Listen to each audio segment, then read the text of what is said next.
Okay. Yeah. All right. So good evening, and once again, thank you for joining me on Off the Court. The name is Wenson Mavoro, and this is a basketball show. For those that will be joining us for the first time and those that will be connecting with us for the first time, this is a basketball show that is specifically dedicated to let you in on what is happening within the world of basketball, both local and internationally. And of course, we discuss all things basketball with a view and specific purpose to develop and advance the game of basketball.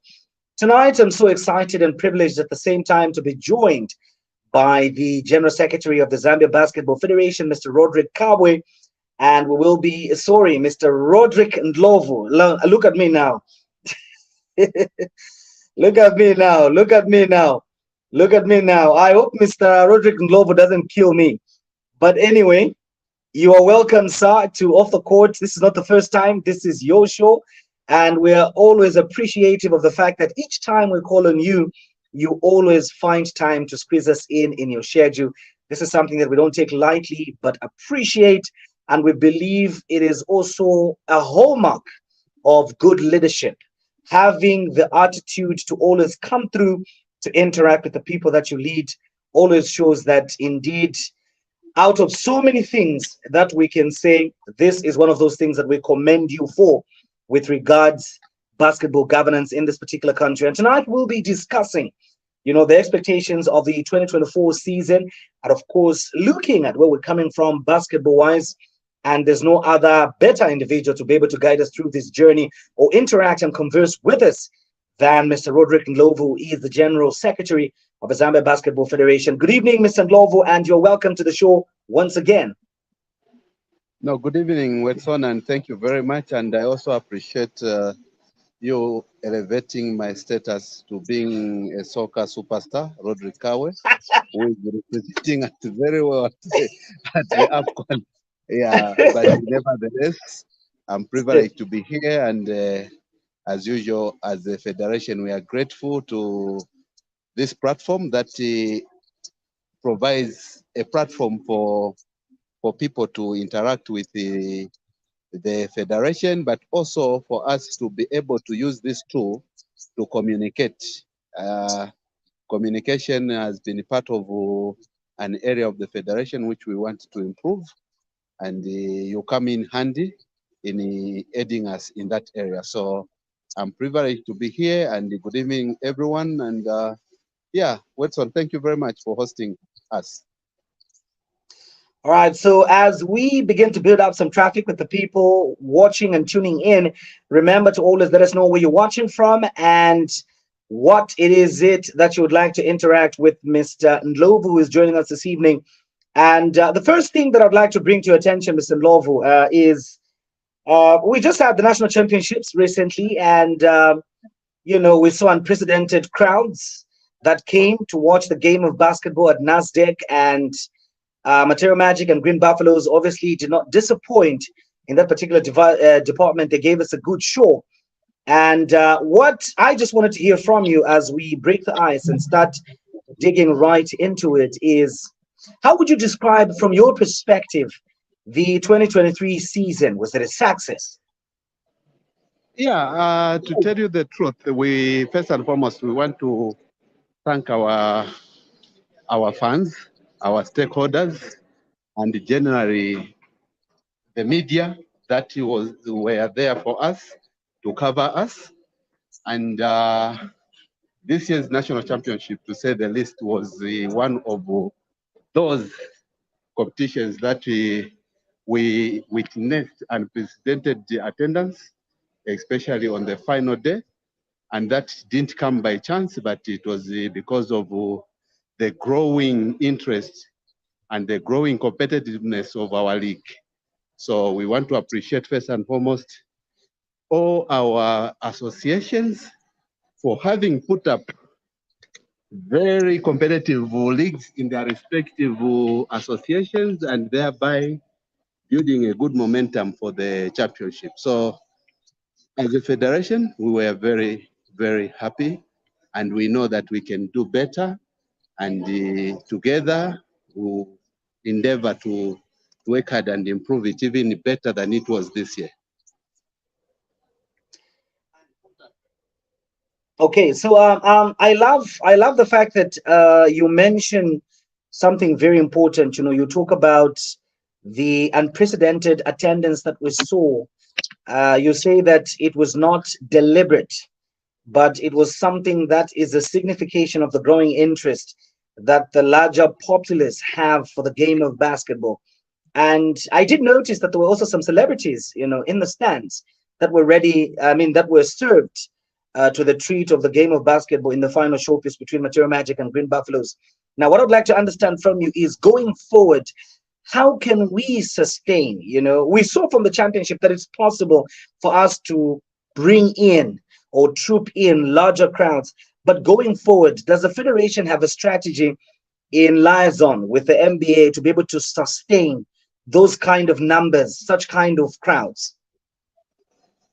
Yeah, sure. We have in place our strategic plan, and what you are seeing now is not I mean, it's not by chance. This is something that we have been strategically working on it, and part of our strategic objective is to grow the fan base. You and me will agree that on the traditional league games, for instance, and the certain teams are playing, we are seeing the same fans week in, week out, and particularly you will see that most of the people in attendance are the people that have been following basketball for a very long time. But now we want to break the boundary and reach out to the other masses of the Zambian residents and the citizens to make them aware that there's a serious game of basketball in this country where they can go and watch and be satisfied in terms of entertainment, but also we want to see, working with the other organizations, to make sure that when you come, for instance, at NASDAQ, there shouldn't be just one activity. We would want to see a situation where there are certain supporting activities that will be happening during our main national championships. But then this can also trickle down to the federation, I mean to the associations, such that whenever they've got games, they should factor in certain activities that the people out there would want to come for. But as they come for those activities, then they are made aware that actually there's a competitive game of basketball that is being played inside, for instance. And if they watch for the first time, they grow the interest, and from there they tell a friend, and a friend tells the friend. Before you know it, will become popular. So as a federation, to answer your question, that what are we going to do to sustain it? We will make sure that before we even think of going on a full-scale marketing and publicity campaign, we have to put up systems and also facilities to actually accommodate the number of people that we will anticipate. You were at NASDAQ. You saw on the last day that NASDAQ was actually smaller to accommodate our entire fan base. Now, if we go on a robust marketing and publicity campaign, where are we going to put those people to enjoy the game of basketball? So those are some of the areas that this year we are going to look at, and also not just look at, but see who we can work hand in hand with and implement a system that even if we invited 1,000 people, 2,000 people, they will be able to be in that NASDAQ, not necessarily in the hall, but perhaps put up a big screen behind the NASDAQ, let's say at the back of NASDAQ there where we have a football field, and they will be able to see exactly what's happening inside NASDAQ. Those are some of the plans that we'll be embarking on to sustain this and also grow beyond it. Thank you.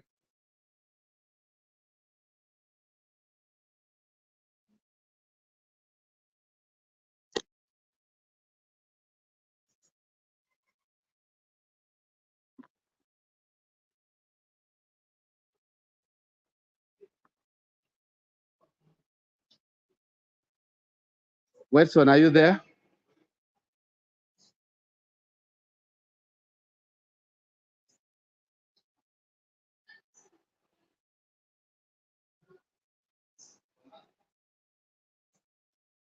Hello?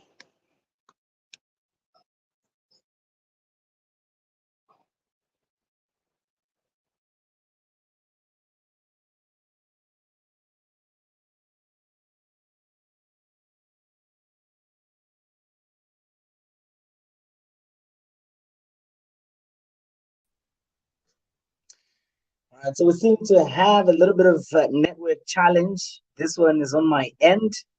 Okay, I can see that the GS is with me. GS, apologies.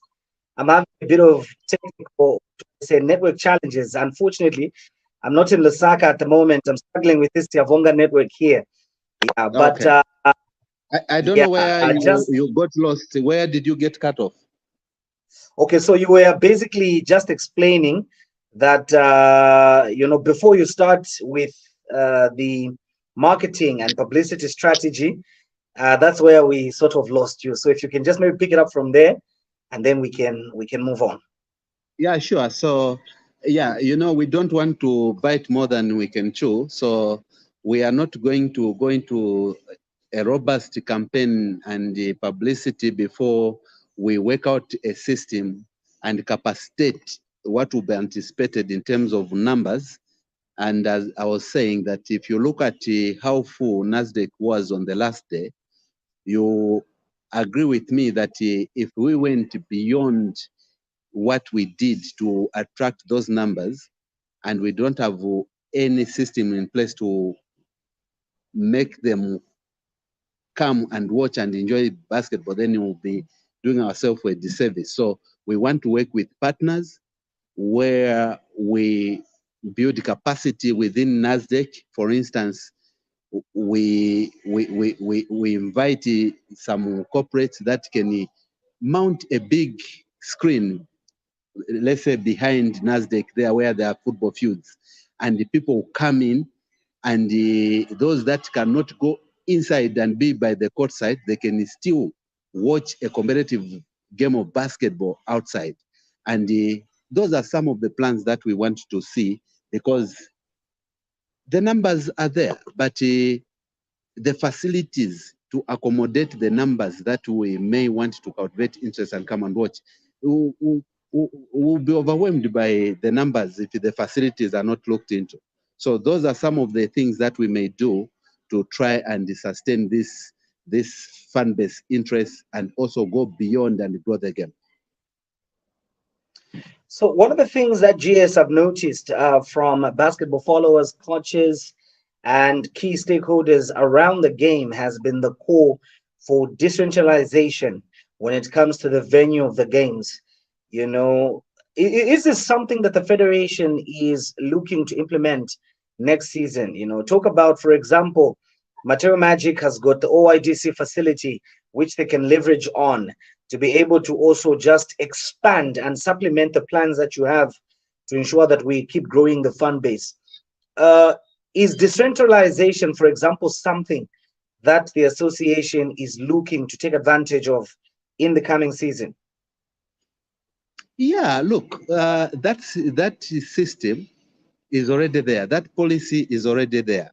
Okay, why games are being taken to NASDAQ each and every time is that it's lack of facilities. Most teams, you notice that they don't have facilities. They may have a court, but they don't have an indoor court, for instance.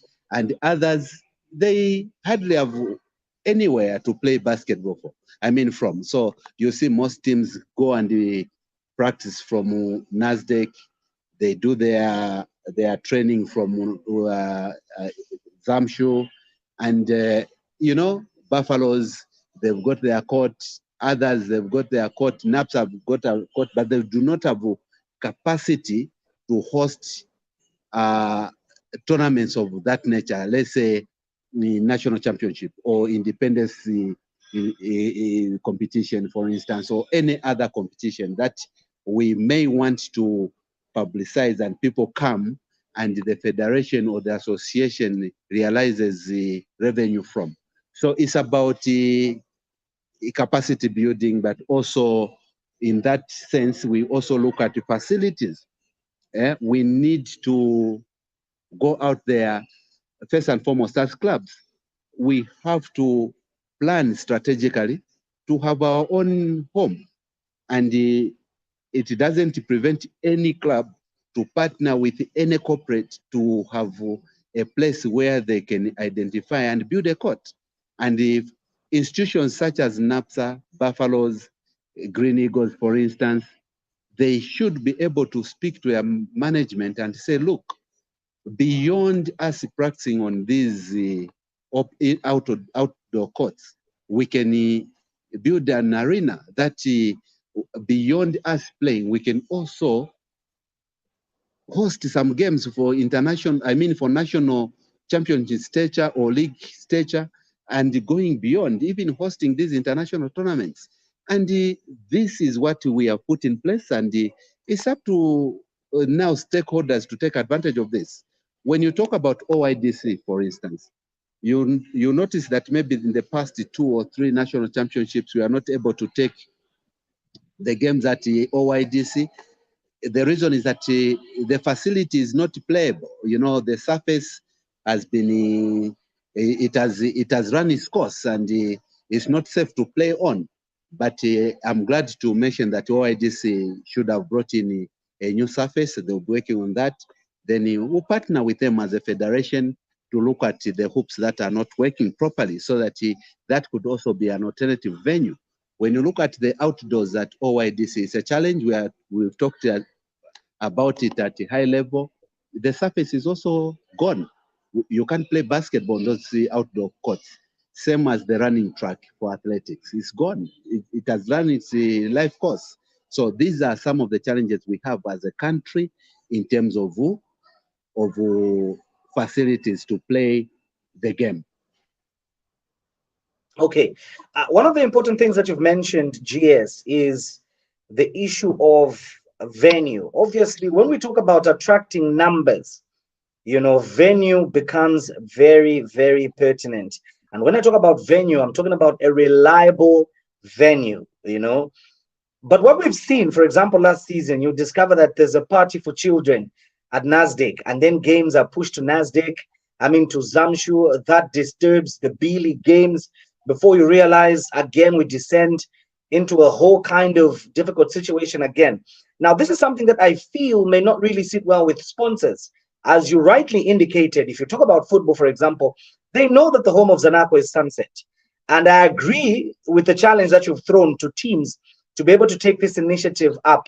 But from a federation point of view, for example, hiring of NASDAQ and all these things, why don't we have a system, where NASDAQ say is hired for the whole year? And when people want to come and play, 2 people want to play badminton, they just can't come and hire the whole facility and then have us start looking where to play games, as big as basketball is.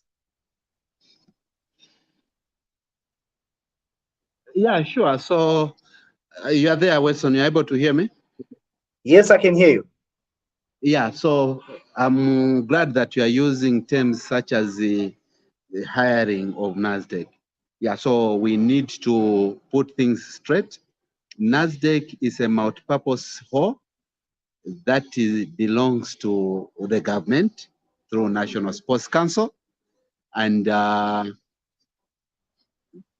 every sporting discipline in this country is entitled to use NASDAQ. Okay, so for basketball to think that that is our facility, no, it's not our facility. We are part of the stakeholders. We are part of the owners of that facility. But you pointed it very well to say, when it comes to hiring of this hall, are we able to hire it for the whole year so that no any other person or individuals or indeed other sporting disciplines should come and play? That is not possible to monopolize that hall because it's the only facility that government has.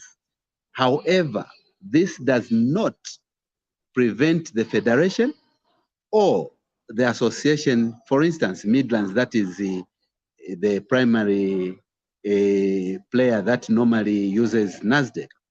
It does not prevent us to be proactive by knowing our calendar. And once we know our calendar, we go to NASDAQ Management Center and tell them to say, look, we want to block these days for our activities. And if you go early, you should be able to block those days. And if you block and pay for them, there is no one that is going to come and inconvenience you once you book in advance and pay in advance. If there is anyone, any other sporting discipline that it needs to use that NASDAQ, we have always had the bilateral talks or tripartite talks with the NASDAQ and the concerned association or federation for another discipline, where we bargain and say, accommodate each other. Okay, if it's a tournament of international stature, we have to compromise with them and give them. But most of the time, I think the association, in this case, NBA, and the federation, to a large extent, we have not done very well in terms of knowing our dates and blocking them with NASDAQ. And this is what brings about issues of us playing one game on Saturday at Zamshu, the other day you are playing. So I agree with you. And this is not a good marketing tool. So we are looking into those. And I'm also appealing to associations. Once they want to use that venue, that's the procedure to follow. Thank you. Okay. Now, allow me to take you back to the national championships that we were looking at, where obviously all this is stemming from. You know, the unprecedented numbers and the level of competition that we saw. What I'd like to find out from you is there's been a concern, there's been a debate that women basketball obviously has not done very well, looking at the terrific record from the Lusaka Basket Queens, which, by the way, personally, I don't have a problem with. If a team is good, a team is just good. If nobody was able to beat them in the season, it's not their fault. But there are other people whose opinion we can't ignore, who feel that the standards of women basketball are dropping. And I wanted to find out from you, as an association, is this something that you've observed? And what are you looking to be able to promote the game for women more? I mean, we saw from the championship, the numbers weren't as good from the women games as they were for the men's games. Yeah, no, thank you very much. You should appreciate that efforts are being made in terms of improving the women participation in the game, but also the competitiveness. You agree with me that over the years, I do not know what measure the people that have come openly and complain about the standards of women basketball. But according to our assessment, we are seeing that the competitiveness of women basketball in Zambia is improving. Okay, you can sit in NASDAQ, watch Lusaka Queens play Magic Sparks, play Buffaloes, play NAPSA. These games are competitive. Okay, if they are won, they'll be won imaginary. There will not be a blowout of, let's say, 100 points to 23. You will never see that. That's a measure of competitiveness. Okay, and also participation. Okay, we've improved. We've seen numbers of teams increasing, but I know that the numbers are not as much as they are in women. But look, we need to accept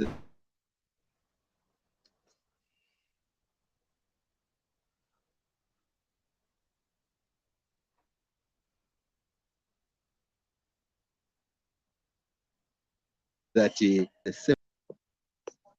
sorry, I lost you. Are you there? Yes, I'm here. I'm here, Jess. I can hear you. we are not at the same level, okay? But to improve that, Zambia Basketball Federation is working tirelessly, hand in hand with the other stakeholders and other governing bodies, such as our government, the National Olympics Committee, FIBA, that targeting to reach what has been put, that women participation in basketball or in sports in general has to be 50-50. Okay, so we are working tirelessly to achieve that. And what measures have we put in place to achieve that? You will see that within our federation, we have a specific commission to address women's affairs. Okay, that is being led by Mr. Mwape Consola, women's and youth. And we want to go further, that we want to see if we can break it to actually break it to say youth should stand on its own, because it's a massive area also where mini basketball also has been introduced. So we need Mr. Consoro who oversee activities, but we need to appoint someone now to be concentrating on the activities of the youth. And similarly, to have someone to concentrate on women, but being supervised by the head, who will be Mr. Mwape Consoro.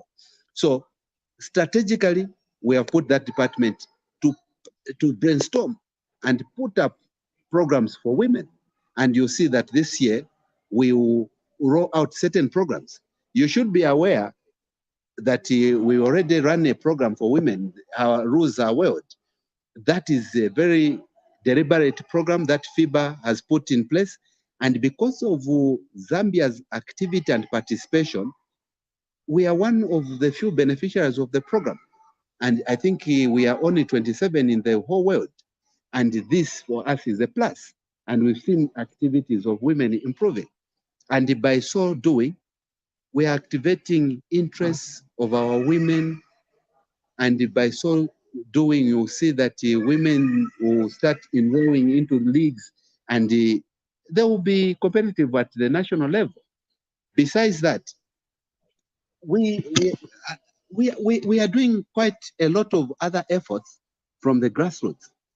You and me will agree that even at the junior level, we have progressed. Last year or that other year, we took teams to Malawi, both women and boys. They all minted gold and silver.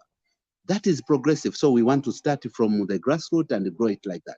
So yes, I want to acknowledge that the participation by women is not as that of men. That is a given.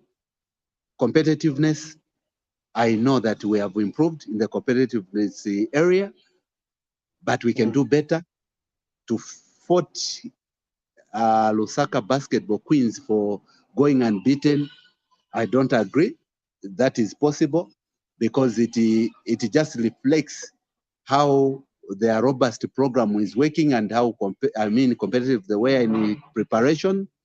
This has happened even in football. If you remember, Arsenal Football Club went unbeaten the whole season in the Premiership. If it can happen at that highest level, what about at this level? I also want to tell you that there are deliberate moves or approaches that the Federation, in working together with our associations, we've achieved. You see that deliberately we've put women's game at very peak hours. You go to NASDAQ and watch a game of women at 16 hours. That is a deliberate policy to activate interest in fans, but also advertise the game of women. It is always live on these channels. So those are some of the things that we are working on. Thank you. Okay, so I was almost allowing you to weigh in on Ellen's question about separating YBL from the Women's League, but I believe Ndenge there from the comment section has already tackled that a little bit. And schools also fund his office and suggests the leagues growing the numbers, the female coaches and table officials. Okay, Okay, so Ndenge is weighing in on that. He has given an opinion. But Ellen was asking Mr. Ndlovu that shouldn't we considering separating, or maybe you can use this opportunity to clarify the YBL from the women's and youth. That is what Ellen is suggesting. So you can provide some clarification on that. Yeah, thank you. I want to, yeah, this is an opportunity, I think, to offer guidance on a lot of people. YBL is an independent entity that is just an affiliate to ZBF. In this case, is an associate, okay? Meaning that they run their own programs, they have got their own management structure, they have got their own programs, and because they play a game of basketball, then we can mutually work together and have mutual benefit. So what Zambia Basketball Federation wants to do, and I keep referring you to our strategic plan, you'll note that YBL, just like any other academy, we've got academies in this country, we have provided in our constitution that they are part of the federation as associate members, such as the SCADs and any other basketball activity. Even Munali Suns tournament, for instance, Helen's entities Right, to be again, we associates. seem to have a little bit of network over there. Okay, I can hear you. Yeah, so we are encouraging Yes, such as you were entities. explaining. Yeah, we are encouraging such entities to be associates. So YBL is an independent institution, but from time to time, the Federation and YBL are working together because that has provided the base for grassroots basketball. However, the Federation are working on an MOU with the YBL, where this MOU will not be any different from the approach that we want to have with all the academies in the country that are nurturing and preparing these unders players in line to develop them to become assimilated into our leagues. So this is the program that we want to do, and they will do that by being associate members. However, you should know that under our youth department as a federation, we have programs. And these are programs such as the one that was reintroduced, by the way, last year by FIBA. And Zambia, we are on the program called FIBA Plus. And one of the programs we are going to implement is Mean Basketball. That will be a full program that under the youth, and this is both boys and girls, the federation will implement. I hope I've offered a bit of clarity on that one, but if there are any issues, I can tackle them. Okay. Let me draw you back. I know Ndenge has said something there, but I've thrown it on the screen right now. But before we get to Ndenge's question, let me draw you back to the championships. There was an incident that happened during the championships, between, after the game of Mature Magic and Green Buffaloes, there was some incident that led to one of the Magic players that was not on the roster on that particular day, but still part of the team, who ended up being injured. We saw Mike Banda also literally being carried out of the facility on an ambulance from an injury that happened during the game. But my major interest is on what happened afterwards, where allegedly a basketball supporter threw a stone that ended up in the Magic locker room, broke a glass, which cut one of the Magic players. We would like to know, basketball being a family sport, the importance of creating an environment which is safe for everybody else, whichever stakeholders, to come and watch the game. How was that matter handled? Was there any investigation done to ensure that we don't, scare the numbers that we saw that particular day turn up to watch the game if they learned about that incident? Yeah, thank you very much, Watson. You should be able to know that NASDAQ for a very long time has been a safe haven for everyone to come and enjoy the game of basketball.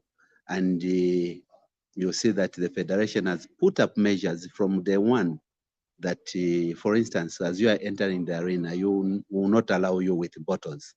Those are measures to avoid incidences to escalate to a level where those can be used as tools to harm one another.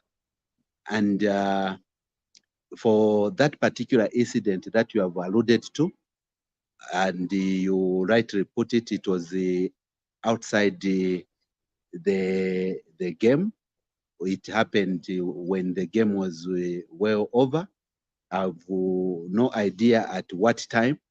And it's unfortunate. As a federation, when we hear such incidents as I'm hearing now, we do not want to see that. That's the reason why over the years you've seen that the federation, besides private security guys that come to provide security to the venue and also to our fans, we have involved with the help of Mr. Muken, who is in charge of operations in Lusaka division. He comes there with the presence of some officers to make sure that law and order is maintained. For that particular incident, I have no much detail. I wish to confirm to the public and our stakeholders and affiliates that have not, my office has not received any report pertaining to that. And how it was resolved, I have no idea. But what I want to reiterate is that we do not condone violence, and we put up measures. And during our operation, from start to the end of the game, we did not record any incident of that nature. And we regret that it happened, and details were not availed to the Federation. However, we do not encourage such behaviors. And anyone that may be cited for having perpetrated such, the due nature of the law will take us. And touching on Mike, yes. So now, before we get to Mike, just a clarification. If you say the Federation was not involved or perhaps adequately informed, I remember in the thick of things, when we were trying to understand the whole incident, I was privileged to be there physically. And one of the things that I asked one of the representatives from the Federation, Mr. Sankisha, who was present, is what the Federation was going to do. And he said investigations will be conducted. And you saying that the Federation has not been given much information, I don't know how that checks out, because Mr. Sankisha was there. He knew everything, and he said investigations will be conducted and appropriate action will be taken. So when you say the Federation was not informed, didn't he tell you perhaps, or didn't he inform other key members of the Federation, such as yourself, of what transpired that day? Yeah, good question. So it's unfortunate Mr. Sankey is not here to actually answer, and also that because you were together at the scene and stuff like that. What I can just reiterate is that whenever we have activities of whatever nature, and in this case we had a very serious final, we receive reports.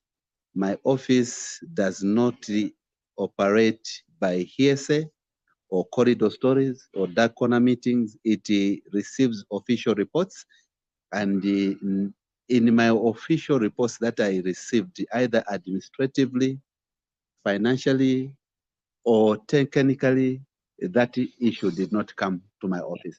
And in this case, I will not be in the best place to deal with this matter.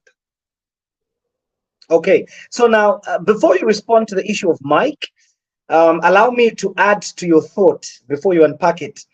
One of the things that I heard a lot of people, and this is just feedback that I'm giving, saying is that the officiating of the first game, which obviously led to Mike Banda. I mean, an injury can happen in a game, okay? That should be made very clear. An injury can happen in a game at any day. But some people felt like a game of that magnitude needed, okay, a certain caliber of officials, not to take away anything from any official, but obviously there are matters that you, Mr. Roderick, as a GS, can attend to, that somebody within the federation cannot attend to, not taking away anything from them.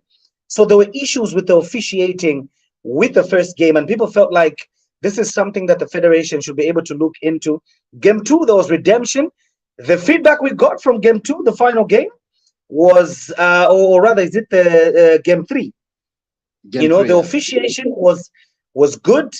That is the feedback that we got from the people even before the game ended. From the fans, the stands where I was seated, people would say, okay, today's officiating was really excellent. The gentleman from the Copper Belt Sunday did an extraordinary job. Where she did an extraordinary job. Is this something that the federation is looking to improve? Because we are told, when we asked why we did not see a certain team possibly take up those games, we were told they were unavailable. Your take on that? Yeah, sure. Thanks. I appreciate. From the beginning, I should mention that I did receive those complaints myself, not necessarily officially, but I heard, yeah, on the said game. I think that was game two, and I was actually approached by two media houses that also got feedback from the fans that they were not satisfied with the caliber of the referees we had. And as a federation, we do not shy away from responsibilities. This is our game. When I say it's our game, it's collective, all stakeholders involved. But as an executive, we've been put there to provide leadership and guidance and to regulate what we want to do. So whenever we have a game, we own it and we work with the other auxiliary departments to implement our game. And in this case, it's the referees body. You should note that we have improved our governance system in the Zambia Basketball Circles. And one of that is we have decentralized tasks. And in this case, we have an independent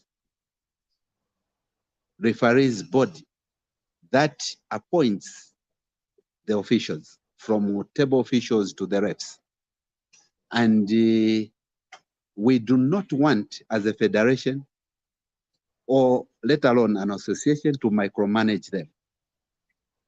But this does not mean that we do not have authority to regulate them or to question them when there are issues that threaten the integrity of our game as the custodian of the law.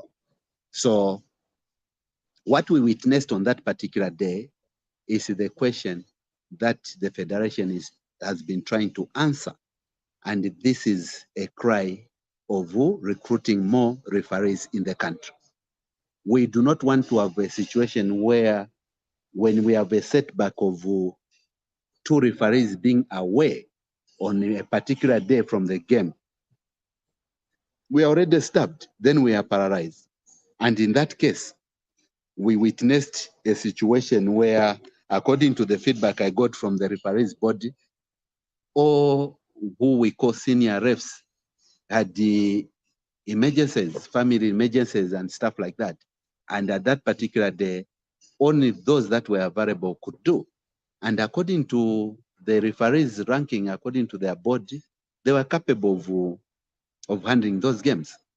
And for integrity purposes, they regulate the referees. And what we can do as a federation, based on the feedback we've gotten, is to present our feelings to them and urge them to improve further in trying to avoid short officiating. So we pat them for their efforts, but we also reprimanded them based on the feedback we got. And this, to a very large extent, lies within the federation to recruit more referees and quality referees. Thank you. Now, I agree with you when you talk about the issue of not micromanaging the referees. And I also support the idea of establishing a body that looks at the general governance and general conduct of the referees, ensuring that we do not compromise the game, the integrity of the game, in your words, Mr. Ndlovu. However, I had an opportunity to interact with the referees on the same platform.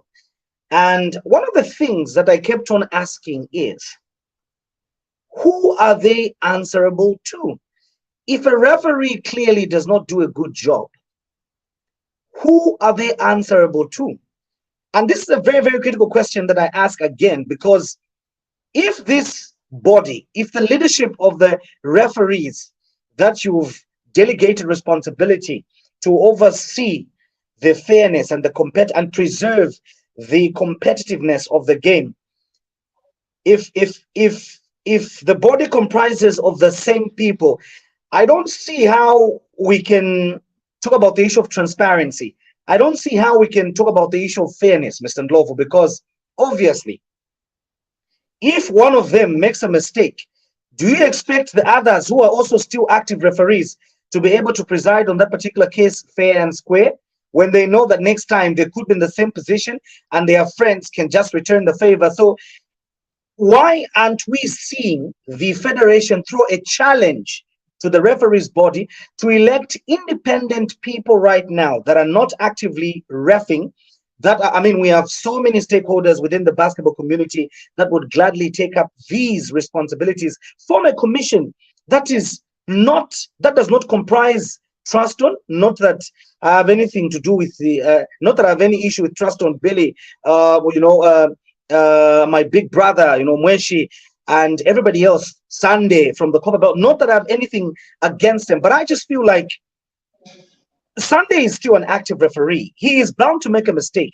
He's a human being. So how fair can he come and preside over an issue?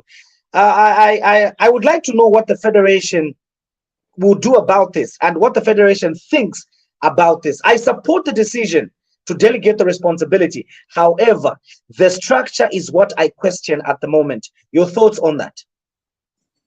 Yeah, thanks, Watson. I like it that the challenges and the questions that you are asking, the federation has actually already addressed them. First and foremost, who are the referees body answerable to? They can never be answerable to anyone apart from us, the federation, the owners of the game. And through our technical head, the national technical coordinator, we can reprimand them, express our dissatisfaction. Remember, it's us, the federation, that train these referees. Even at FIBA level, we sponsor them, we train them, so we own them. But we do not want to go into technical matters when we are supposed to concentrate on administrative matters. But even so, on those technical matters, we've got technical departments such as National Technical Coordinator, and the referees, they fall under that umbrella. So what we've done is that first and foremost, as I told you, governance for us is crucial. Micromanaging is not our meal. We've told them, organize yourselves, regulate yourselves, but you'll be answerable to us. So what we expect as a federation is that this body is going to be organized, self-regulated, but they will have integrity, they are professionals. And if incidences of dissatisfaction happen, such as like the one that happened on that particular day, we expect the head of commission and his executive to sit and do post-mortem, do a review of how that game went, point out the assess and put a verdict on what they saw. If there are any mistakes, I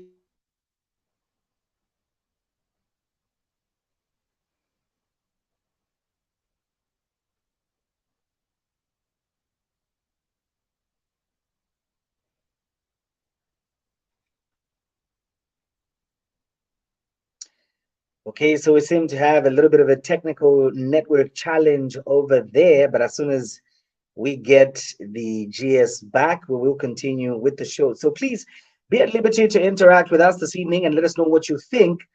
And of course, what are some of the expectations that you would like to see or that you have for the forthcoming season? And when we talk about the expectations, obviously, it's also important that we look at where we're coming from. So you are also at liberty to be able to let us know what you think about the just ended season. What are some of the major things that you would like to see improve when it comes to basketball governance and management in this particular country? I know that we've got quite some active people in our comment section right now. Ellen, it's always a pleasure to have you. Iliam, it's always a pleasure to have you actively take part on the show and ask those pertinent questions. I like it. And please keep them coming. Remember to tag your friends and let them come over here and be able to just see what it is that the Federation will be able to do come this season. I mean, last year was quite a roller coaster. A number of things happened within the game of basketball. We had quite a lot of positives and negatives to reflect on, things that we can learn from and do different this particular season. And as we always say, when we talk about basketball governance in this country, there's been a lot of things that have happened, that we would like to see improve, things that we would like to see change. And I believe that through discussion, we create a platform that accords us an opportunity to be able to hold each other accountable.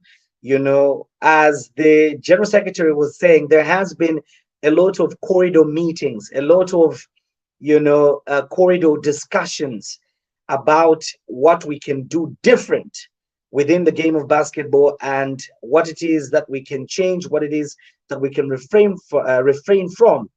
And we come on this show specifically to be able to accord you that opportunity to not only have discussions with your friends and people that don't have the power and the mandate to do something about your suggestions, about your opinions, about things that you feel can be done. So we bring them over here so that we can get to hear from them firsthand and possibly find out, if at all they know what is supposed to be done, why is it not being done? And primarily, that is why you see from time and again, I repeatedly bring authorities such as the Secretary General himself, being the chief implementer of the policies of the Federation and being, the vanguard of the vision for the president. This is the man that wears the boots to be able to ensure that what the president envisions is what begins to happen. And this is why I keep on bringing individuals such as the General Secretary. And tonight we're supposed to have other people to be able to be part of the show, just to join the conversation from the Federation and beyond the Federation. But unfortunately, they were not able to join. And one of the aspects that I wanted to also look at this evening was the issue of money. We saw a lot of people. There was massive turnout during the national championships, and the people that were responsible for those particular avenues were not able to make it. I can confirm to you that the treasurer was willing to be with us this evening, but unfortunately, due to commitments, he was unable to join us. But he did give me a commitment that next week he will be available and we can pick up the conversation from somewhere. So that's another individual that you should expect to see on this particular platform to be able to discuss quite a number of things, because one of the key aspects of governance which the General Secretary kept on referring to is finance management. So obviously we can't talk about all these other things if we also don't make peace with understanding how the money, the little money as it may be, that is being realized from the game of basketball at the Nasdaq Arena is being utilized, and say from the national championships, how much money was raised and where will it go. Those are some of the interesting factors that we needed to understand. We had teams like Material Magic emerging victorious, the dominant Lusaka Basket Queens and Kings also proving to everybody else that they're a force to reckon with and winning in their respective categories. Were they paid? Those are questions that we wanted relevant authorities to be able to come on this particular show and be able to put certain things to bed and avoid certain speculations, and also just create commitments that we can hold them to account in the due course of time. So I thought that it was very, very important for us to be able to look at that. And of course, we're beginning the year, and very soon, the season will be starting. So it will be interesting for us to be able to know, as critical stakeholders, including yourselves that are ardent followers of this particular show, to know what it is that the Federation is or will be doing in the coming season. So as we wait for Mr. Roderick to be able to come back and, continue explaining and tell us some of the few things that we should be expecting in the 2024 season. So what I'm going to do right now is obviously give a chance to all of you to take part in this show. I can see people joining in. Deka, we are late. Not necessarily Deka. We're just having a little bit of some technical issues. We're waiting for Mr. Roderick to come back. Mr. Nicholas joining us all the way from Ireland. I appreciate your commitment to always participate in this program. So what I'm going to do right now is share the link to the conversation in the comment section. So when I do that, so those of you that would like to participate via video, you are free to be able to join the meeting, and I will add you. And those of you that were following the conversation, I would also like to know, so far, based on what Mr. Roderick was explaining, are you satisfied? And the question that we're asking tonight is, what would you like to see the Federation do or implement in the coming season? That is the big question that we're asking tonight. What is it that you would like the Federation to do this coming season? So you are very free. I'm sharing the link to the meeting right now, and I would be very glad for you to actually get to join in and via video tell everybody what you would like to see the Federation implement in the coming season. This is something very, very important. Okay, so I can see Mr. Kandala joining us on this particular platform. You are welcome, sir. And as promised, I'm sharing the link right now in the comment section. So those of you that are active, you can simply just follow that link in the comment section and be able to take part in this conversation and let us know what you would like the Federation to embark on in the coming season. So I have shared the link in the comment section. As soon as it pops up, let us know what you would like the Federation to do this coming season. So what Mr. Kandala is saying right now, I've just wrote it on the screen right now. So he says, hi, GS. Okay, so Mr. Roderick is back. Well and good, Mr. Roderick, as we were waiting for you. Okay, so there's an interesting observation here from Mr. Kandala. I know you're explaining quite a number of things, but I'd like us also to just utilize this time as we struggle with this network here and there. But Mr. Kandala is saying there has been general apathy when it comes to player transfers, both locally and internationally, over the past few years. This has mainly been due to the absence of a revised set of league competition rules. The last set of league and competition rules went out when the ZBA converted to the ZBF. Kindly explain why it has taken so long to get a solid set of league and competition rules, and when can we expect the revised league and competition rules to be ratified and come into effect? So that is Mr. Kandala who's joining us in the comment section there. He would like to know when we will get the competition rules, the league and competition rules, and when will these take into effect? We are in the off season and very soon we'll be getting into the new season. What are your thoughts on that? Yeah, thanks. Sorry, I had the network challenges, but thank you for your patience. I like Kandala is asking very objective questions, and observations are correct. What we've seen over the years in terms of transfers, there are a lot of issues that need to improve, but transfers have been a bit of a problem. And this, as you observed, Mr. Kandala, is based on that document you referred to. I'm glad to announce to the public that we have been working on those rules. We've been having endless efforts to see to it that we come up with a document that is acceptable to everyone. And I take this opportunity to say, whatever you want what you want excluded or included in the league and competition rules, you still have a bit of time to get in touch with our competition secretary, Mr. Sankisha, who is finalizing that document.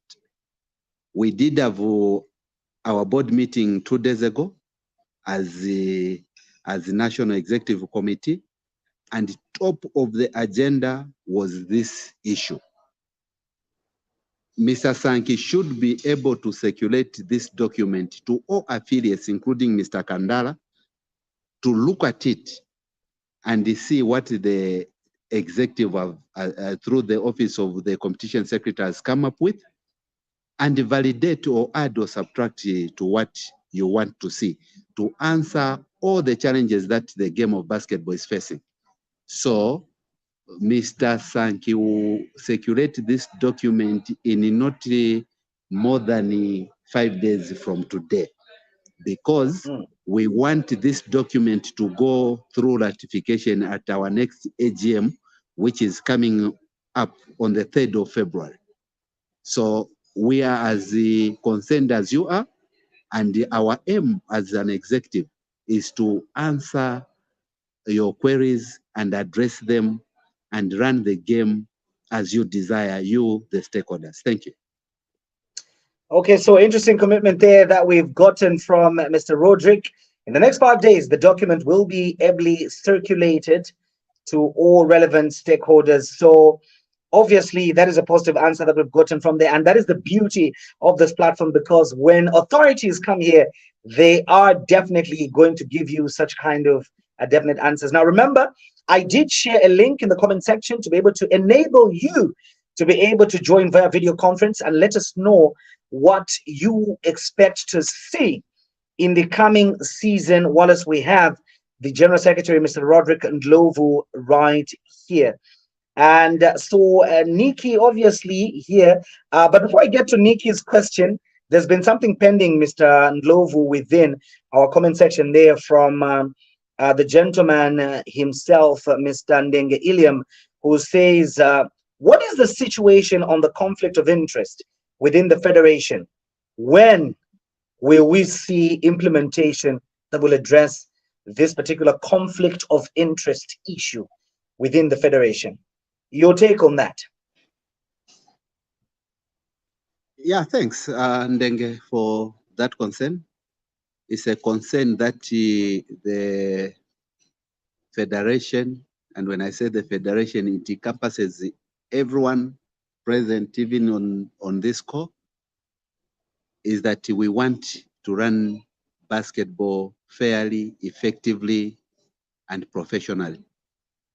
And one of the issues that was cited at our AGM that we had, our elective AGM we had in Kitwe, was this issue of conflict of interest.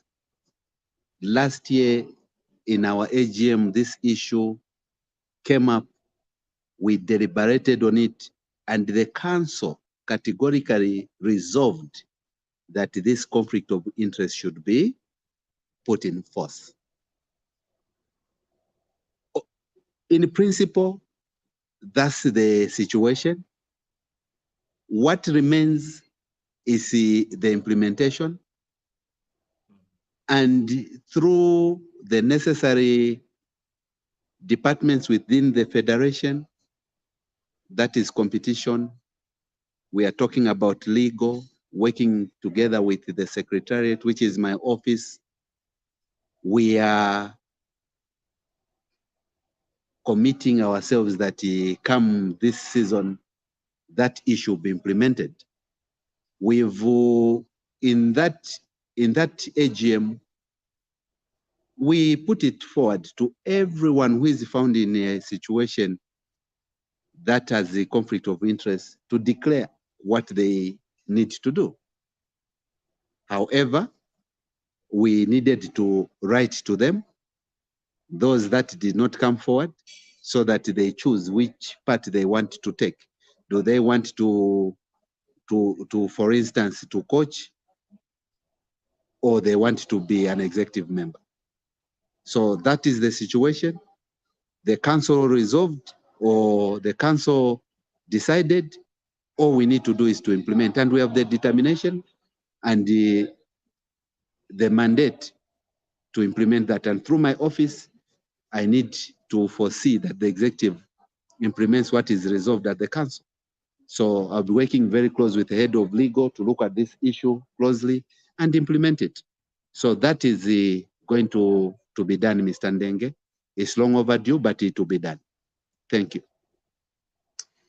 Okay, thank you very much for that response, Bwana GS. And as earlier indicated, I have put the link in the comment section. You are at liberty to follow that link, and I will be able to give you an opportunity to ask your question directly via video conference to the General Secretary who's with us this evening. Now, one of the things that, again, I would like to take you back to as a follow-up to the question from Mr. Kandala on the league and competition rules.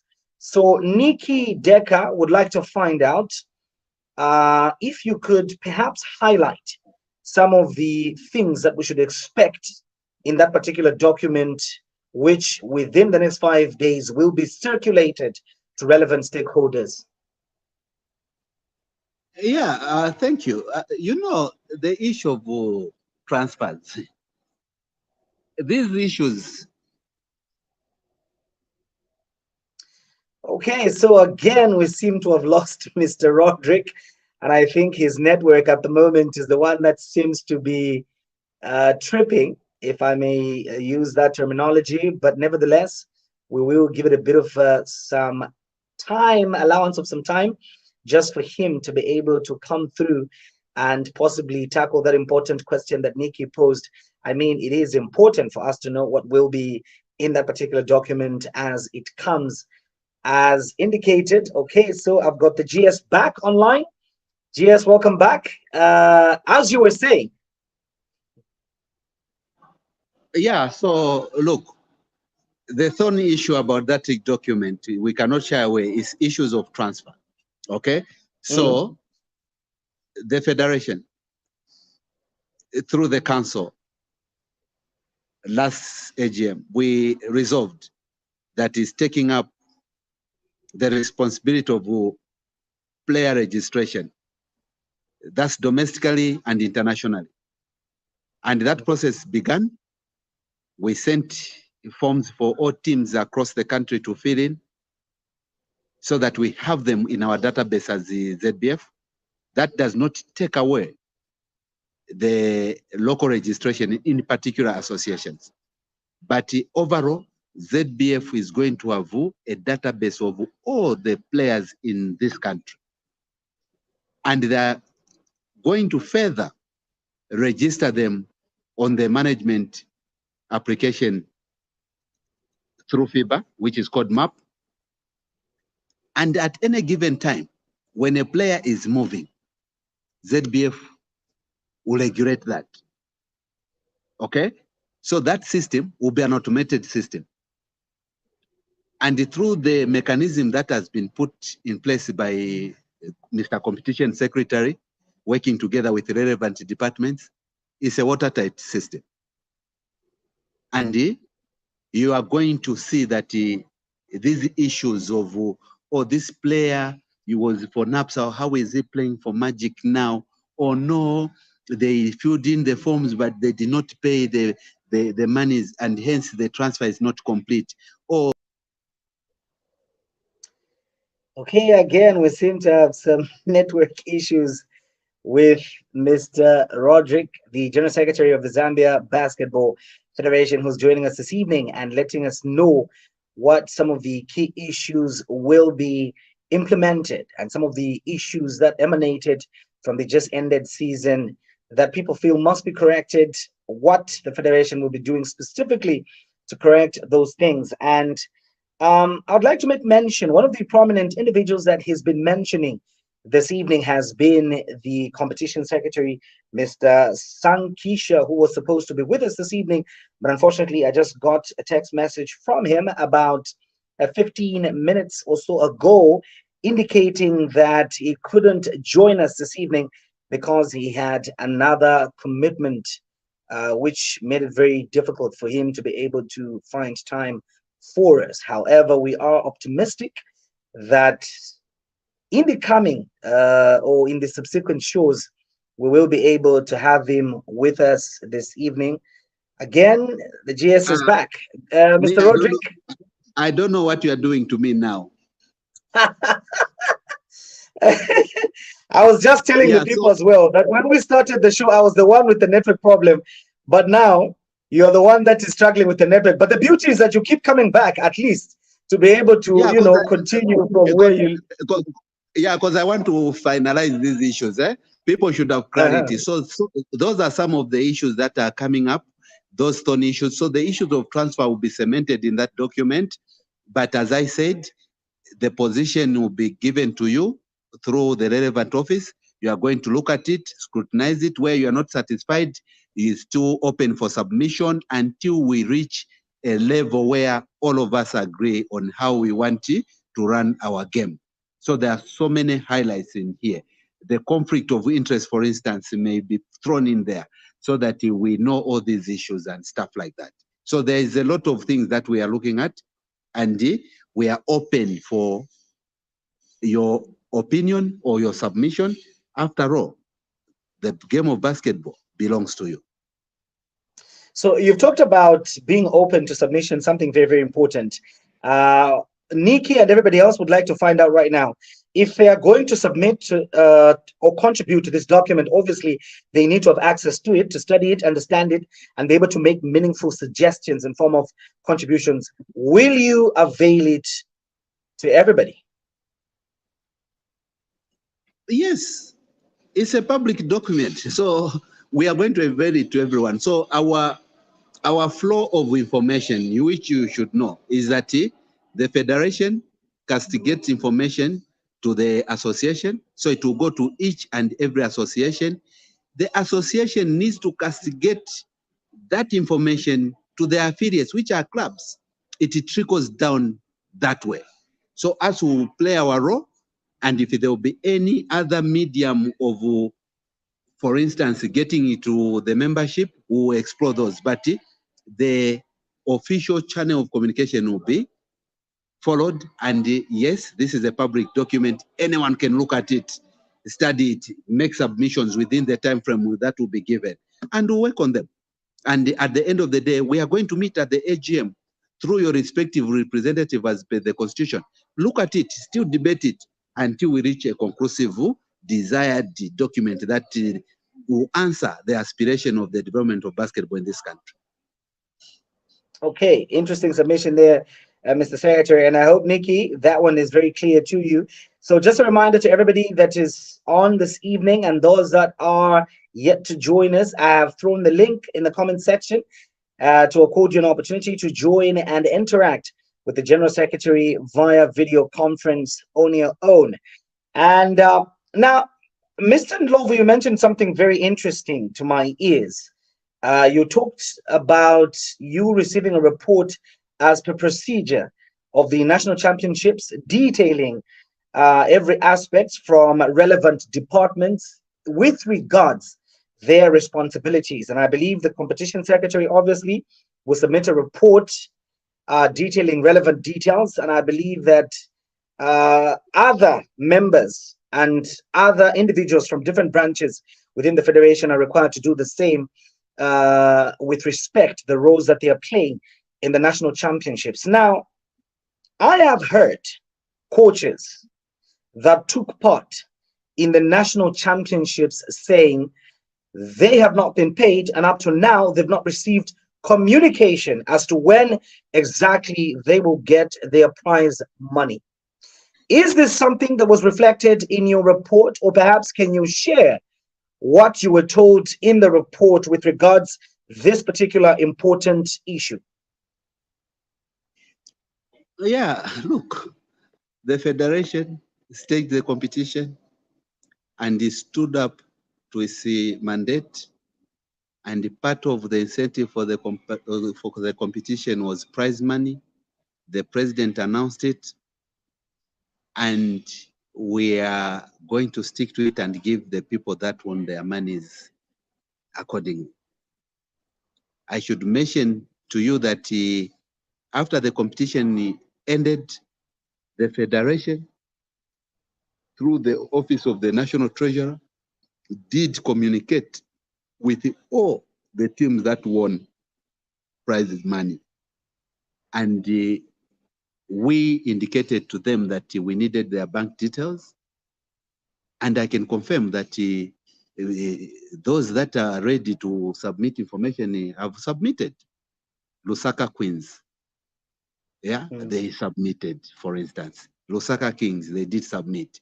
Matero Magic, they did submit. So I do not know where those stories are coming from. But as I said, when the fans are able to interact with us here, they should express themselves. But as I told you, and I reiterate, we do not actually go fishing for corridor stories. That's we are official. So if you've got an official complaint, bring it to us, we'll address it. But those issues, they haven't reached our office, and the people that are entitled to receiving prize money, they know when they will receive it, because we did write to them officially, and we told them the deadline on when we want to pay them. Thank you. Okay. No, interesting. I love the fact that you've mentioned that you are in talks with these people, and there's a deadline.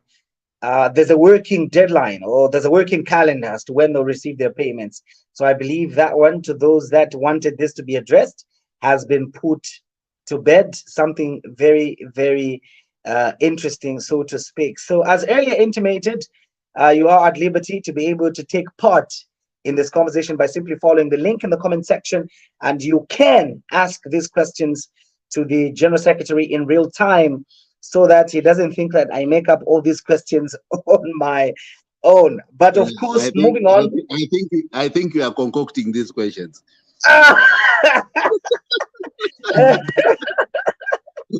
Of course, of course not. We always try to, ask on behalf of the people. But Nikki has got a follow up for you, Mr. Ndlovu here. She says, is there any possibility of getting government or organizations to help us with the infrastructure development? Or is there a project coming up or proposals given? So I believe earlier on, Nikki, we discussed the issue of infrastructure, not entirely, not on a broader scale, but we looked at the venue, and the GS did allude to the few things that will be done to be able to ensure that we have some sort of security with regards to the venue.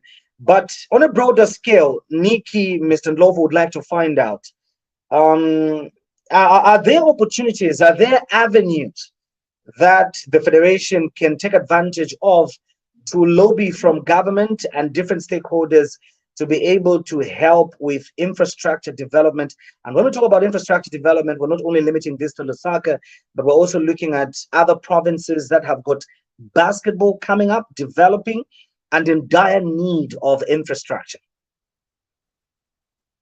Yeah, thank you very much for that question. And Nikki, thank you. That is a valid question. And to answer you is that this organization you belong to is a recognized organization by the government. We are a signatory to National Sports Council. We exist through the Act of Parliament. And as such, we've got a direct communication with our stakeholders, National Sports Council, or the ministry itself. And through the Ministry of Sports, the minister himself, we are privileged since we are members of National Sports Council. We are privileged to sit in these meetings and also deliver these concerns that you are delivering now. And one of the major problems we have in the country, not just in basketball, but in almost all sports, especially these sports like handball, swimming, these that needs peculiar infrastructure. This is a problem that exists for almost each and every discipline of sports in this country. And the minister, for instance, has taken it upon himself through the mandate he has in the government to lobby, I think through parliament, if you've been following, that the MPs, they should consider allocating some of the funds, this CDF, for infrastructure development. We are at a stage where the ministry has to finalize that through parliament to mandate the MPs to put up minimal acceptable structures across their constituencies, some sort of an infrastructure such as the one we have at OIDC, not necessarily to that level, but an infrastructure that can house so many different sports. That has been discussed at high level, and we are hoping that that can be realized. That's one avenue that we want to leverage on. But we also have other talks going on where certain entities want to partner, for instance, with the basketball and say, okay, we are going to build you 20 courts across the country. I think one such an institution was Bolabet. They made a pronouncement. The minister was there. He also committed to it. And the Zambia Basketball Federation took interest into it. We followed it up with Bolabet. We followed it up with the ministry. And talks are still ongoing. Nothing has been realized yet. But we are determined using every possible opportunity that arises to try and see if the infrastructure can be looked into. And overall, as a federation, we want to have our own arena, an arena such as the one in Rwanda, the one that Malawi is putting up. And we have initiated talks and written to national sports, I mean to the ministry through National Sports Council, that they should start talking with the Minister of Lands to allocate us some land. And when we get that land, then we start lobbying through FIBA, through National Olympics Committee, through the corporate world, and see if we can put up our independent. That's a long-term vision we have, and something that we've started working on. We could not be there tomorrow, but in our strategic plan, you'll see that that is reflected where we want to have our own arena. That is something that it can go beyond just the domestic games, but we can host these international tournaments.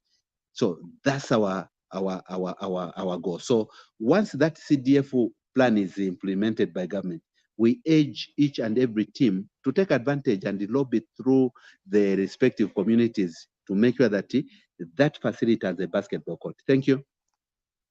Okay, interesting. Over there, we've got a question from Mr. Kandala.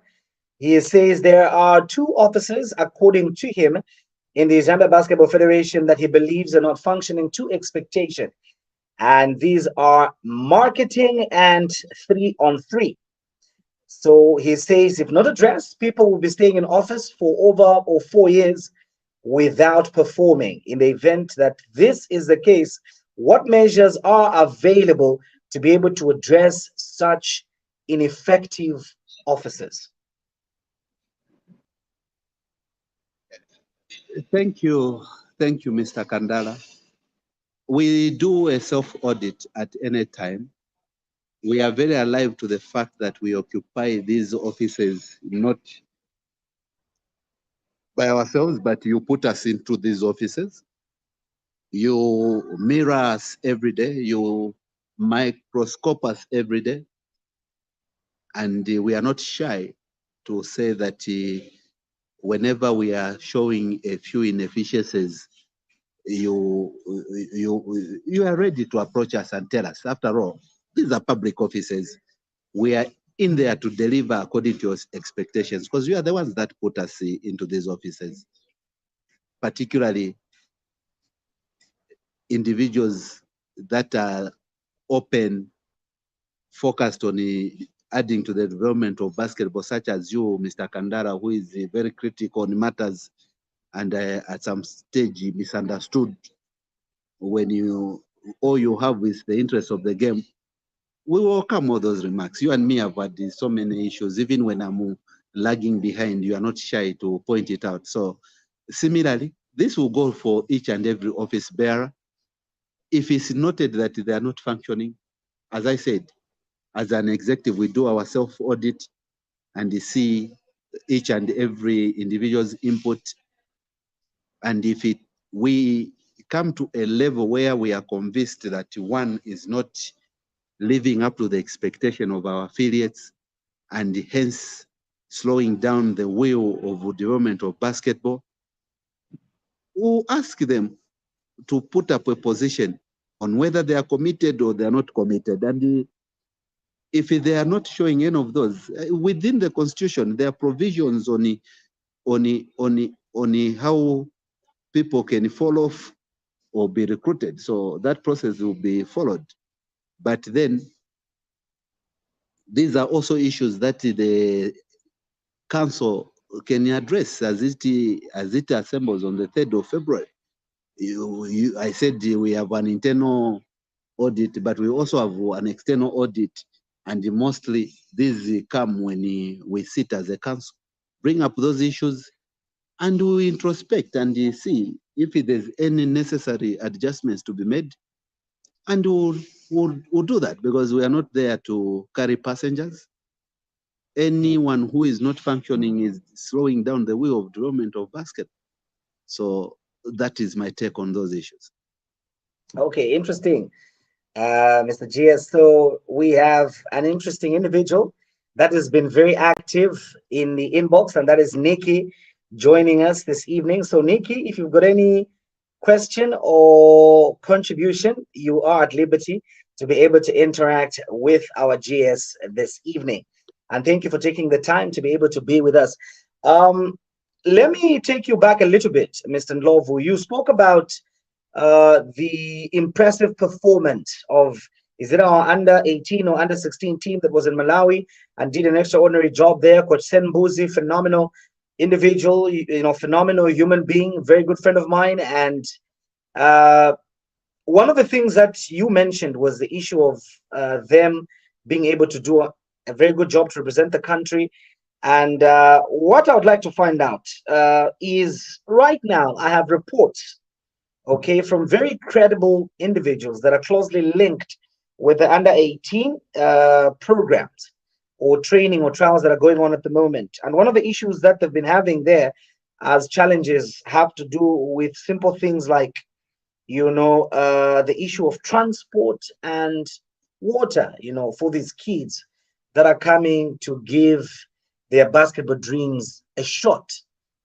So from you, we would like to hear it from you, sir. Honestly, at this level where we are, should our under 16, should our under 18 boys be having these challenges, issues to do with water, issues to do with transport to and from the facility?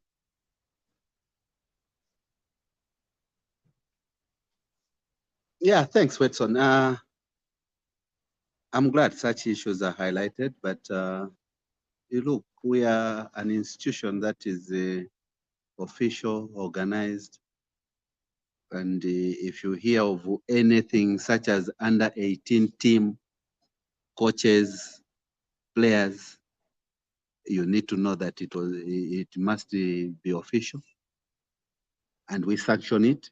And if we sanction it, it means that's our baby, that's our dream. However, you need to also note that as you are assembling a team, such as the one you've mentioned, under 18, there are processes of identification, trials, and indeed arriving at the final team that you want to take to a competition. As far as I know, we have not reached a level where we have our team called under 18, both in boys and girls, that we are ready to take to a competition. What could have been going on is the issues of trials. And the federation, we don't take part in expenses of trials. Okay? Those are borne by either the aspirant to become what they want to become, or indeed their sponsors and well-wishers. So until a time when we have a full-fledged coaching technical staff and the teams, and the technical director tells me that this is the team that we have, and this is our program that we need to undertake for us to reach competitiveness to enter into this competition, then NEC looks at it and approves. At the point of approval, we move in and pour in resources. Thank you. Okay, so Nikki is with us this evening and she would like to obviously take the floor and be able to make a contribution or a question. Nikki, you're on. Sorry, there's no power here, so it's dark. Good evening, Okay. GS. Evening, Benson. I've got, I Good think, three evening, questions. Nikki. Thank Okay. you very much for your, yeah. So, but my first question is, since we're talking about the under 18 national team, I've seen on Facebook. I'm not really sure if that's the position where I think I've seen at NASDAQ we've been having trials. I think I saw a lot of boys there training and for the same trials. And then on the copper belt, isn't it? It's a national team. So are we going to have like the coaches that have been chosen to spearhead this national team? Are they the ones that are going to be going countrywide doing the selections, or maybe we've put like certain individuals in other provinces to choose other players? If maybe the position is the second one that I mentioned, don't you think it's a little bit difficult for the people that have been put in place? For example, if they make their selections here and then on the copper belt somebody else chooses another bunch of players, then again somebody else, for example, in Western Province chooses, don't you think that's a little bit hard for the coaches who've been? I don't know if you get my question. I don't know what position it is. I think that's my first question. Okay, so I think let's Okay. let's let's give the GS a chance to be able to tackle that one. GS, you're on. Yeah, thanks, Nikki, for that question. Yeah, so the process for us is the same. We have the mandate as the federation to appoint coaches, and we give them their mandate or terms of reference.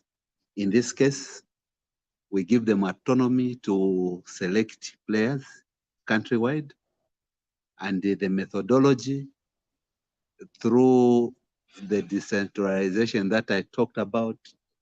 We believe that each and every department in our federation should have a system of tracking all these issues, from talent identification, player identification, even official identification. We believe that that system exists. And to enter into nitty-gritty such that the plan that these coaches have put in place in assembling their team, I will not be able to do that. But what I can assure you is that we gave them a mandate to select quality players, and among the definition of that mandate is that they should go countrywide. As a federation, through my office, if the these technical team members want to go and scout in a certain place, they will put up a request and will facilitate their movements according to resources available. So that's the system. So if they want to go to Copper Belt and we know that yes, there's something going on there and they want to be present to look at players, the federation is more than happy to send them to wherever they want to go within the resources available. I hope I've answered you fully on this one according to how you put up the question. Okay, to my discretion, you haven't really answered, but it's fine. I've gotten the part where you said their mandate is to go countrywide and do these elections, but it's not something that's happening now because even on Facebook, I mean, you find I saw a post, was it like last week? I've forgotten the name of those coaches who are actually helping. So that's why this question came up. Anyway, to my discretion, it hasn't really been answered, but I'll take your response. So my second question is on the matter of interest of conflict of interest, sorry. So we talked about, I think conflict of interest is a broad topic. It might take us a whole night discussing it. But to my understanding, if we're talking about basketball, we're talking about, for example, right, I'm a coach, I own a team, then I've got a position in the NBA. So that's a conflict of interest already. If I hope that's the position, that's the conflict of interest we're talking about. So then my question is, how exactly are we planning on attracting independent people, like independent individuals that have no connection to a team to come and stand for these positions? Is there a system, or is there a plan? How are we going to attract people to come in? Because then if we don't have that system, then we'll be having these conflicts of interest, because the people that are interested in basketball are you and me, who probably have teams. So if you tell me to say, Nikki, choose between your team or being in this association, then it wouldn't be fair, because I'll say, okay, I'm going to choose my team, but then you're taking a part of me that's really good at my job again. So I don't know, is there like a plan on how to attract independent people? And yeah. Okay, so Yeah, so Nikki, oh yeah, sorry, Watson, you can go ahead. okay, so maybe just before you come in, GS, as earlier indicated, ladies and gentlemen, we will be wrapping up in the next 10 minutes or 15. Unfortunately, we need to close, Hello. but you can still leverage on the link that I've posted in the comment section to be Nick, you able can hear to me? join. Yes, we can hear you, Mr. GS. We can hear you. We can hear you clearly. Are you able to hear me? Are you able to hear me, Mr. Love? Hello. Okay, so we seem to have a little bit of a network issue there with the sound from the GS. But as I was explaining, you can take advantage of I can the hear you now. ah. Okay, You had gone quiet, wonderful, but I wonderful. can hear you So now. okay, even better. So, to those of you that are watching us, please take advantage of the link in the comment section. And before we get to wrap up, you can ask yourself, the General Secretary, the questions that you have and be able to get a response from him, as Nikki is doing at the moment. So, over to you, Mr. GS, on Nikki's questions. Yeah, Nikki, so thank you very much for that issue. Yeah, it's an issue that the council, in fact, the federation looked at, the NEC looked at, and also threw it to the council. And it's a subject that is very sensitive, a subject that is very difficult to deal with.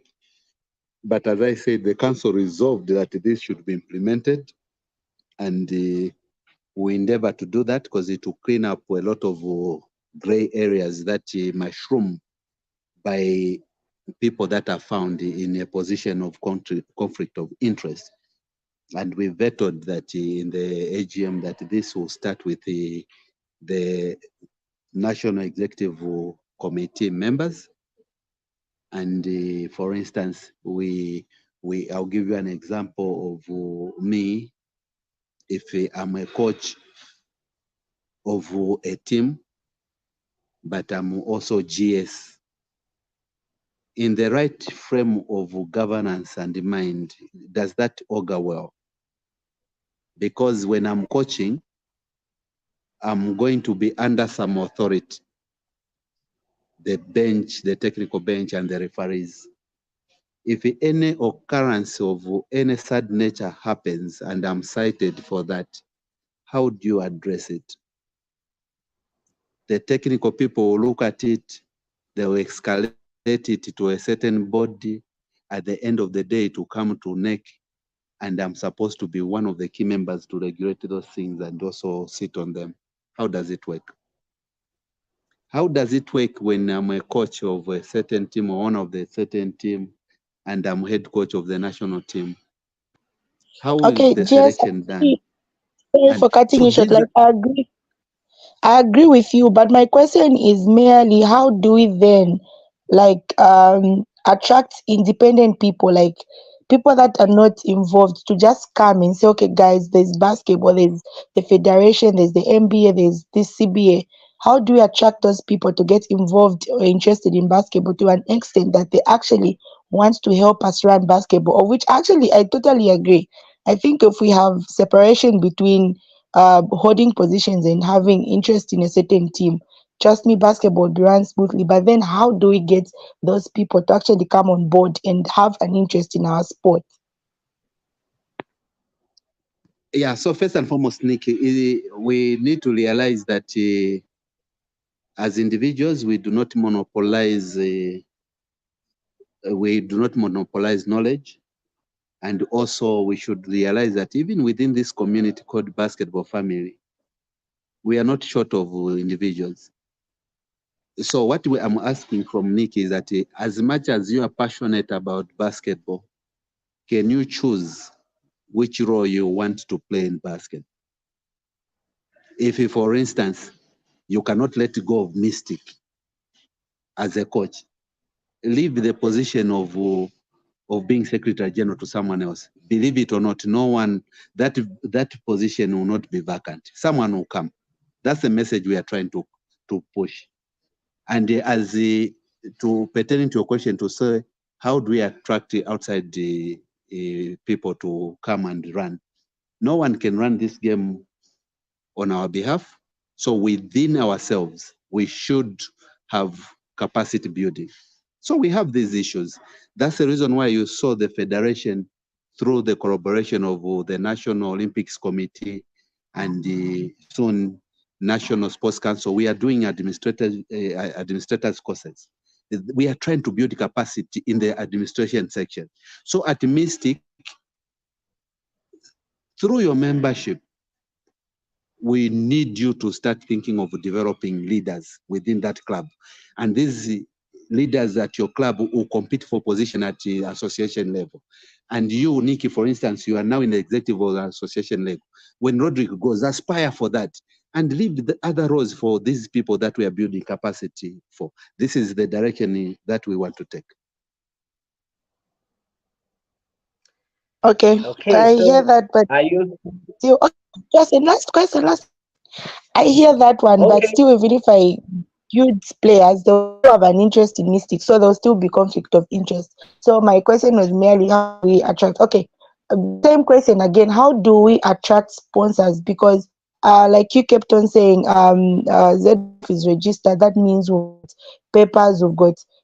How do we actually attract sponsors to see that basketball is? How do we sell the sport? Like, what advice would you give even to us, to me as a player, to help sell the sport to a potential sponsor or an organization or someone or something? How do we sell basketball?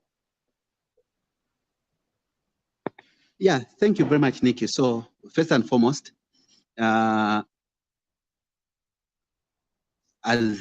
the National Executive Committee, when we came into office, one of the issues we did was to make sure that we rebrand the Zambia Basketball Federation. And what is rebranding? We needed to look at the constitution. The constitution we had was an old constitution which didn't answer to so many challenges, but also we needed to enact laws that should allow us to do certain things. that was done. And among them, we have a strategic plan. A strategic plan is a document that gives you where you are and where you want to be. And this is a document that you and me should familiarize ourselves with. And this is a document that I encourage you to take to whoever is you can want to bring to basketball to support, because in that document they will understand who Zambia Basketball Federation is, where they want to be in 2 years, where they want to be in 5 years, and we can take advantage with the support that we have. But apart from that, we need the Department of Marketing and Publicity to be very active. We cannot have numbers at NASDAQ. And up to now, if I'm to ask you, Nikki, to say how many people attended the Zambia Basketball 2024 final, you will not give me an accurate number.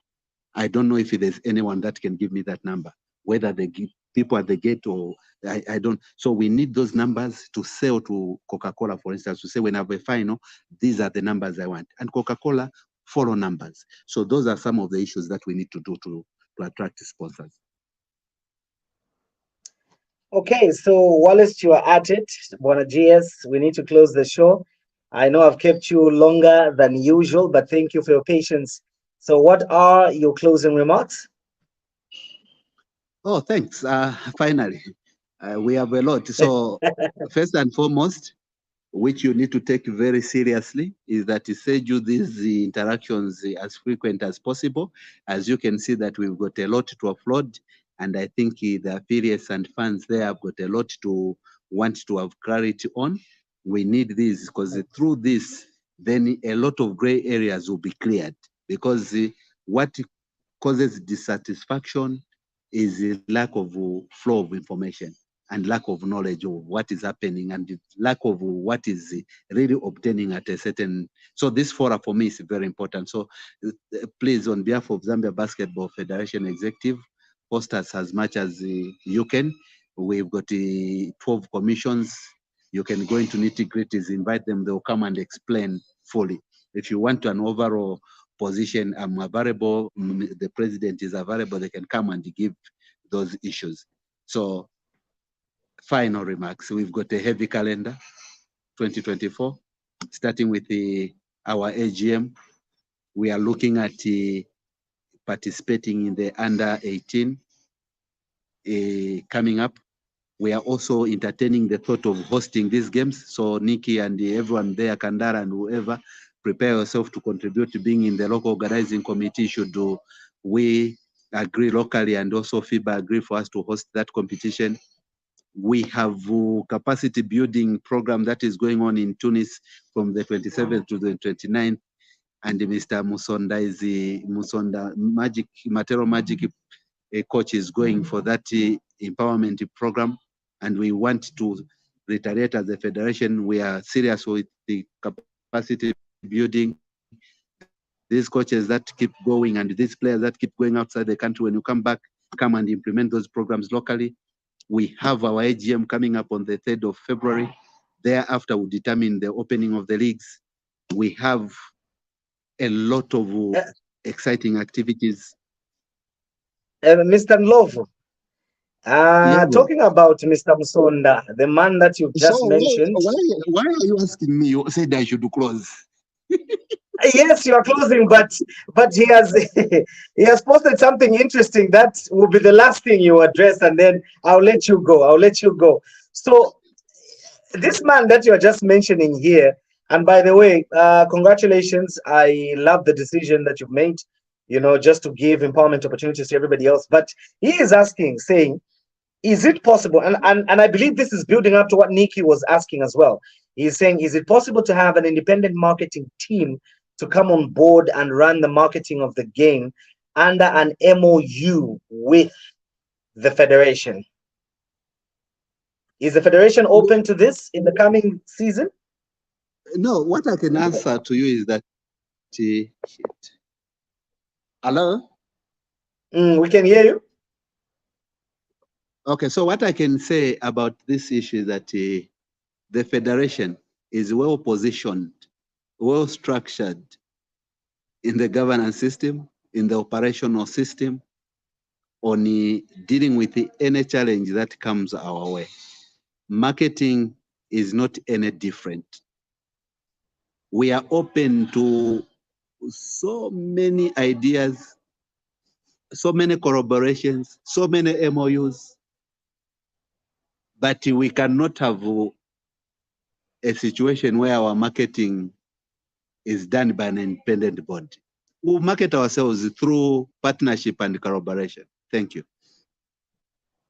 But maybe just as a follow-up to that, Bwana GS, if say this independent body is working under your supervision, and earlier on you mentioned that you believe in the principle of delegation, so what is wrong if they have the capacity to do the job and achieve at the end of the day what you would like to achieve?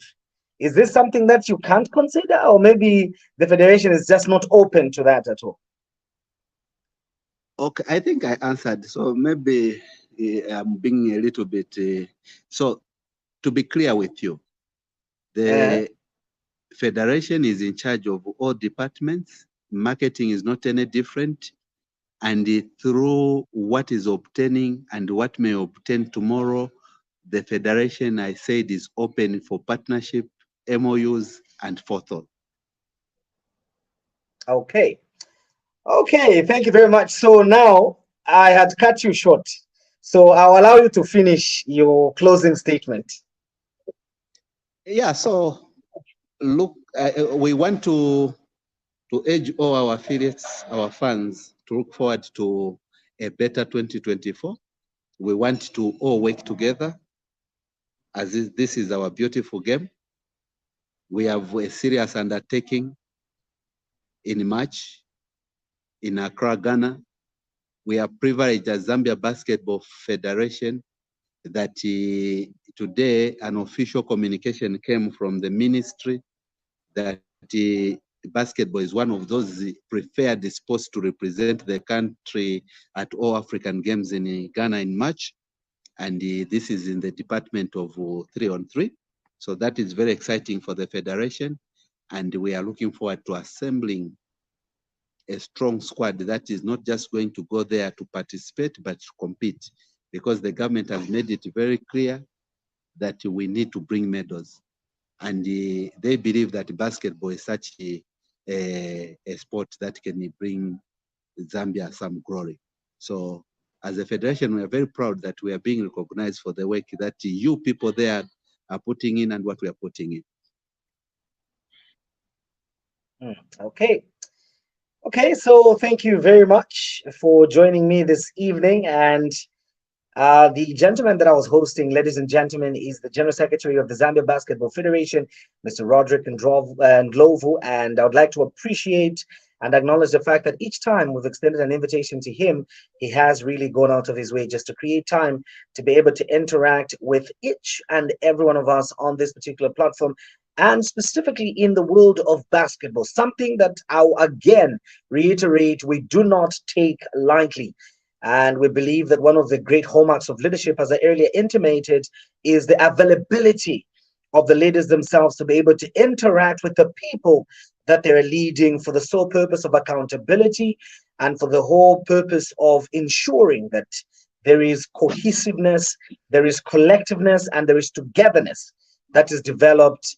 As you may well know, that developing the game of basketball is not an individual effort, and to be able to grow the game in the country will obviously require concerted efforts.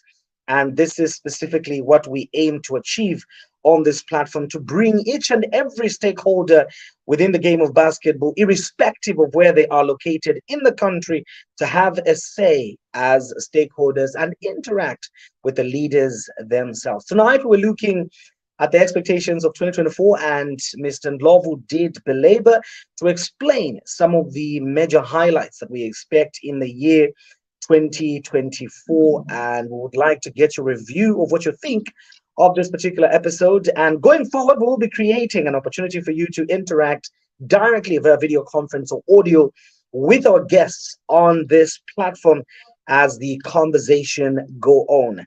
The name is Wenson Mavor, and I've been your host. Thank you very much for joining me. See you next time as we will be looking at something progressive for the game of basketball. And remember to always interact with us because this is your platform. Off the court is your platform. Enjoy the rest of your evening.